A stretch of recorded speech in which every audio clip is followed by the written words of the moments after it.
Hello everyone, it's me, Fox again, here for our last speech of the semester, our decade speech. Now, some of you may have noticed I've got a sort of a theme going on where I talk about video games. I'm the video game guy. So today, in keeping with that theme, we are going to explore the history of video games in the 1980s. Let's begin. So, the video games began the decade the strongest they had ever been up until that point. In fact, it was known as the golden age of video games and was dominated by Atari until 1983 with the release of the Atari 5200, as you can see pictured here. Video games were so popular they infiltrated all sorts of cultures: music, film industry. In fact, a song called Pac-Man Fever by Columbia Records reached Billboard's Top 100 at slot 9 in 1982. Billboard being one of the best sources for top hits in the music industry at the time, so it was kind of a big deal to see video games break into that area. Now, this saw the rise of home consoles in the beginning, and because of that, there was a group of Atari developers who wanted to do their own thing. They wanted to become third-party developers and broke off from Atari. Well, Atari sued them for that, for stealing trade secrets and stuff, which shouldn't have been a problem nowadays, but back then they didn't really have rules for third-party developers. So instead of Activision actually having to pay, what ended up happening was they settled out of court and came up with rules and regulations for what third-party developers could do with their games. Well, unfortunately, this led to a huge crash. What ended up happening was there were too many developers creating too many bad games, and nobody wanted to buy them, and they were just piling up so much to the point where they needed to be discarded in giant landfills in New Mexico.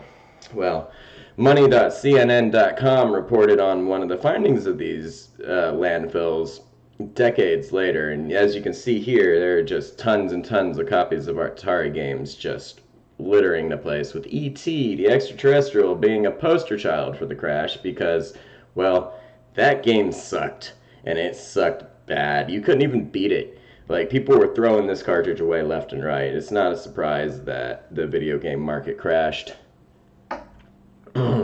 But from the ashes, Nintendo saved the entire industry again, all before I was even born, with the release of the Famicom, or Family Computer, or the NES, Nintendo Entertainment System, in America. This thing was wildly popular. It sold 19 million copies in Japan, and that's according to Nintendo's own sales records. They also sold 33 million copies in the United States, which was mind-blowing at the time. Atari hadn't sold that many in any of their consoles' history, so it really took the world by storm.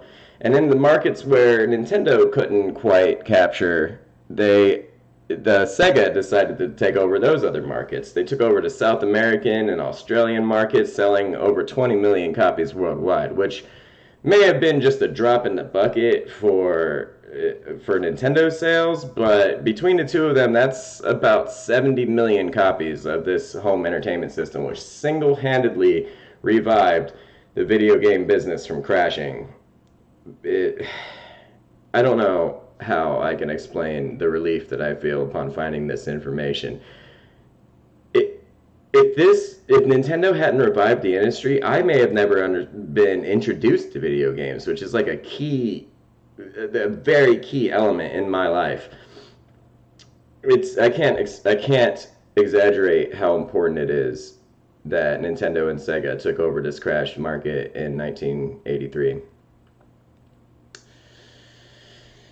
And that's about it. Let's go over our recap, alright? So Atari led the golden age of video games until 1983 with their Atari 2600 and Atari 5200 consoles, which were huge. But once Activision broke off from Atari and third-party developers had a route in, they created way too many bad games way too quickly and caused a huge crash where nobody wanted to play video games anymore. Then Nintendo and Sega came along and saved the industry with their home consoles, and that's it. That is the history of video games in the 1980s.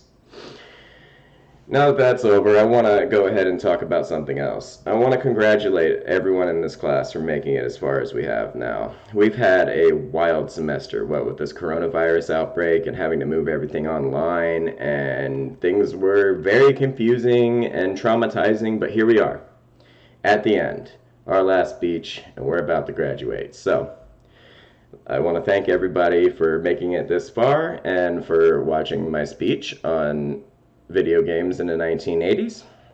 And I hope you all have a great rest of your day. Bye-bye.